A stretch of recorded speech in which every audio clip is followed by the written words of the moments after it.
Sa pagpapanatili ng kapayapaan sa Southeast Asia, naging magandang simbolo ang aksyon ni Pangulong Ferdinand R. Marcos Jr. na maging mediator ng Thailand at ng Cambodia. Ayon sa isang eksperto, hindi lamang kasi ito usapin ng seguridad kundi maging ang kaunlaran pagdating sa kalakaran sa rehiyon. Kung paano yan, alamin sa sentro ng balita ni Sheila Natividad. Ilang dekada na ang nakararaan magmula nang sumiklab ang alitan ng mga bansang Thailand at Cambodia. Ngunit matapos ang gulong nagdulot ng putukan dahil sa teritoryong pinag-aagawan, tila naging daan si Pangulong Ferdinand R. Marcos Jr. para pagbuklurin ang distansya sa pagitan ng dalawang bansa. Ito ay matapos mag-organisa ang Pilipinas noong 48th ASEAN Summit sa pangunguna ng Pangulo ng isang pagpupulong para pag-usapan ang bilateral disputes. This meeting has demonstrated how our relationship in ASEAN is built on mutual respect, trust, solidarity, and understanding.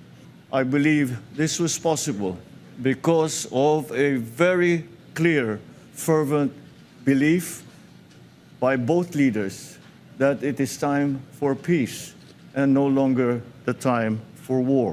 Sa pananaw ng Chief Economist na si Michael Ricafort, may positibong naidulot ang pagiging intermediator ng Pilipinas sa pagitan ng dalawang bansa.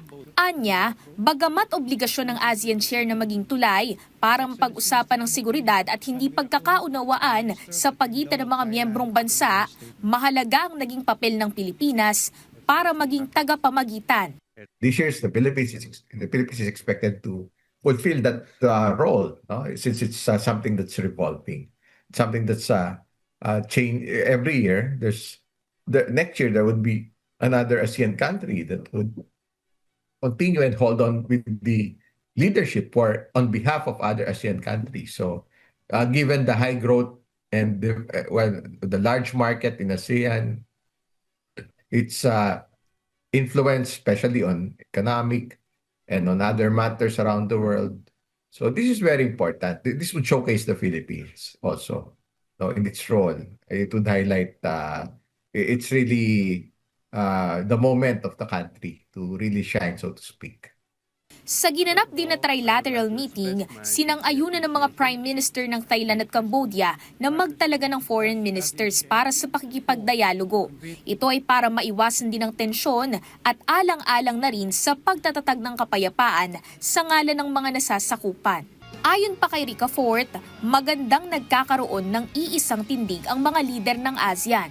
So this is the best venue for the ASEAN leaders to come up with a common stance and the chair of ASEAN to fulfill that, to fulfill the common voice and stance of the different ASEAN countries. Because who else was going to solve that? But, it would be more effective among neighboring countries sharing similar territory and borders, no?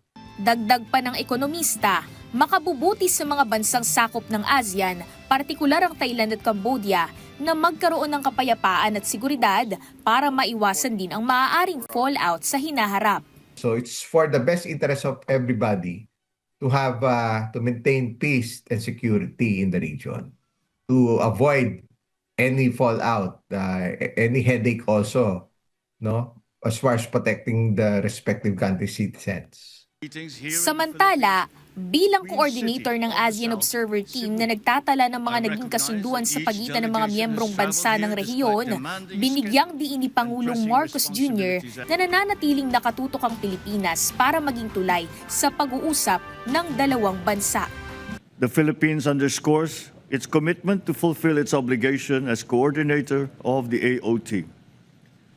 And so as Cambodia and Thailand continue to work on the situation, the Philippines commits to continue offering its good offices to enable both countries to engage in sustained dialogue and cooperation, especially towards upholding the commitments and principles agreed upon by the two parties. May tensyon man sa pagitan ng mga bansang Thailand at Cambodia, mahalaga ang papel ng Pilipinas bilang ASEAN Chair ngayong taon, bilang tulay na rin ng makabuluhang dialogo. Hindi lamang bilang tagamasid, pero bilang aktibong tagapagtaguyod ng kapayapaan. Ito ay isang paalala na walang kapayapaang ipinagkakaloob lamang, kundi ito ay pinag-uusapan, pinagkakasunduan at pinipiling panindigan. Sheila Natividad, para sa Pambansang TV sa Bagong Pilipinas.